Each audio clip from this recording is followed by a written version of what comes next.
नमस्कार शेतकरी बंधूंनो, आज गुरुवार 23 एप्रिल 2026 आज दुपारनंतर तर काही भागामध्ये रात्री मध्यरात्रीला या 5 जिल्ह्यांना गारपिटीचा इशारा दिलेला आहे।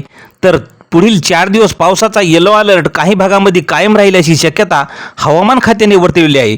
मग कोणत्या भागामध्ये गारपीट होणार आणि कोणत्या जिल्ह्याला पावसाचा अंदाज पहा मित्रांनो, सविस्तर माहिती।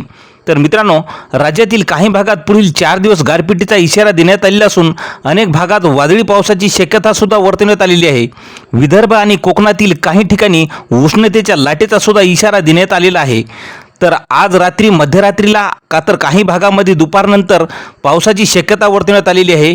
यामधील पुणे, सातारा, सोलापूर, सांगली, कोल्हापूर, धाराशिव, लातूर, नांदेड तसेच कोकणातील सिंधुदुर्ग, रत्नागिरी, रायगड आणि ठाणे या जिल्ह्यात काही ठिकाणी वादळी पावसाचा अंदाज आहे। तर नाशिक, अहिल्यानगर, छत्रपती संभाजीनगर, बीड, जालना, परभणी आणि हिंगोली या जिल्ह्यात काही ठिकाणी हलक्या पावसाचा अंदाज असून मुंबई, ठाणे, रायगड जिल्ह्यात उष्णतेच्या लाटेचा इशारा देण्यात आलेला आहे। तर पुन्हा उद्या शुक्रवारी सातारा, अहिल्यानगर, सोलापूर, सांगली, कोल्हापूर, धाराशिव, बीड, लातूर, सिंधुदुर्ग, रत्नागिरी, रायगड आणि ठाणे या जिल्ह्यात काही ठिकाणी वादळी पाऊस तर काही ठिकाणी गारपीट होईल अशी शक्यता वर्तवण्यात आलेली आहे। तर नाशिक, नांदेड, परभणी आणि हिंगोली या जिल्ह्यात काही ठिकाणी हलक्या पावसाचा अंदाज दिलेला आहे। तर मुंबई आणि ठाणे जिल्ह्यात उष्ण आणि दमट हवामानाचा अंदाज असून अमरावती आणि वर्धा जिल्ह्यात उष्णतेच्या लाटेचा इशारा देण्यात आलेला आहे।